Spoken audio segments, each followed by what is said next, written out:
Bonsoir Marie. Bonsoir. Alors, dites-moi tout, nous sommes sur les toits de Paris. On est sur les toits de Paris, on est sur les Champs-Élysées, en mode décoration de Noël, mais on est surtout sur une terrasse végétalisée par sous les fraises. Donc ici, on cultive quelques fruits et légumes, quelques herbes aromatiques qui servent pour le déjeuner des gens de la terrasse par exemple. Oui. Et alors on cultive, je vous montrerai peut-être après le système, on cultive dans la laine de mouton et du chanvre, ça c'est un peu la spécialité de la maison. Ah ça c'est extraordinaire. Pour que ce soit léger, durable et local, et c'est ce qu'on utilise sur tous nos jardins. Et ici, donc là aujourd'hui on est là pour goûter des bières, puisqu'on a cultivé du houblon sur ce jardin. Alors, combien faut-il de houblon pour faire une bière? Qu'est-ce que vous utilisez dans le houblon? Alors en fait, la bière c'est surtout de l'eau et des céréales. Le houblon, ça s'utilise comme une épice. Donc en fait, c'est quelques grammes d'une poudre qu'on appelle la lupuline qui vont aromatiser la bière. Et en général, c'est à peu près 0,5% des ingrédients d'une bière. Donc même si on associe toujours le houblon à la bière, et c'est normal, c'est pas un élément oui, pas la... en quantité. Et là par exemple on a fait sur nos deux jardins, sur le toit des Galeries Lafayette et du BHV, 3000 litres de bière, un peu plus de 3000, donc ça veut dire un peu plus de 9000 bouteilles de 33 centilitres, donc ça commence à compter. Ça commence à compter, c'est largement plus que pour notre petite disons nos petits apéros entre famille et amis, c'est vraiment de la distribution, on peut les acheter en ligne, on a des points. Alors où est-ce que c'est distribué? Alors on a des pop-up stores, donc quand vu qu'on est sur le toit des Galeries Lafayette Haussmann et du BHV, et bien parfois on vient vendre dans le magasin, aux Galeries Lafayette Gourmet, à l'étage épicerie du BHV. C'est une volonté de ne pas le faire toute l'année? Alors ça dépend de la saisonnalité, nous forcément, quand on n'a plus de stock, par exemple si on n'a plus de miel, il faut attendre la saison d'après que les abeilles produisent à nouveau le miel. Donc forcément il y a la saisonnalité puisque tout vient de nos fermes. Donc quand il y a une rupture de stock, il y a rupture de stock, et il y a aussi des saisons. Et c'est que sur les toits? Vous ne faites que sur les toits? Alors on a une exception qui est Porte d'Aubervilliers, puisqu'on élève aussi des poissons, des truites. On est les seuls à vraiment élever comme ça des poissons en milieu super urbain. Ah oui là Et là le poids des bassins serait trop lourd pour le toit, donc c'est la seule ferme que l'on a au sol pour qu'on puisse accueillir les truites. Vous avez beaucoup de monde qui travaille avec vous? Alors ça dépend des saisons, minimum 15 et maximum 30 en fait, puisque l'été on a besoin de beaucoup plus, comme l'agriculture normale, on a beaucoup plus de récoltes, on va plus livrer les chèvres, transformer les produits, etc., faire plus de visites aussi des fermes, donc c'est variable suivant la saison comme n'importe quelle exploitation agricole en fait. Vous avez le statut d'agriculteur?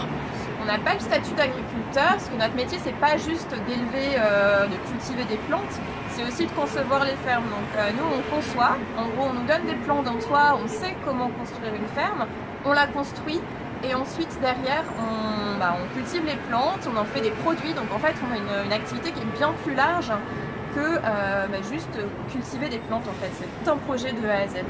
Parce que bon, avec bien élevé, pendant la conférence, elle avait soulevé ce problème, qu'on ne savait pas trop dans quelle catégorie se placer. Eux ne font que le safran, bon ils sont des partenaires pour le miel, et j'avais trouvé ça, c'est vrai que c'est nouveau quoi, il faut trouver une... Et le législateur est en train de s'interroger en ce moment, parce que forcément il faut avoir les premiers cas pour ensuite encadrer tout ça. Et c'est là où on en est en agriculture urbaine. Après, certains font certains choix, ça dépend du modèle de chacune des entreprises. Nous, on n'exploite pas juste des terres, on construit le projet, etc. Donc on a des métiers techniques aussi, du bâtiment, de la construction finalement, mais qui n'enlèvent en rien le fait qu'on ait des maraîchers, une partie de l'équipe sont vraiment des maraîchers. D'accord. Vous avez un site? Ah oui, on a un site. Alors pour connaître un peu mieux Sous les fraises et ce qu'on fait, c'est souslesfraises.com. Et pour acheter les produits, vous avez un e-shop, on parlait des pop-up stores, mais il y a aussi un site en ligne. Et c'est farmhouse, F-A-R-M-H-O-U-S-E, .Paris. Et là, vous retrouvez comme ça tous les produits suivant la saison. Là, les bières vont bientôt apparaître sur le site. Très bien. Alors moi, je suis ici parce que j'ai gagné un concours sur Instagram. Je suis ravie d'être là parce que voir Paris, voir toutes ces illuminations depuis le toit, c'est vraiment magnifique. Merci beaucoup Marie.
So you can eat the whole thing if you want. Okay. Pourpre.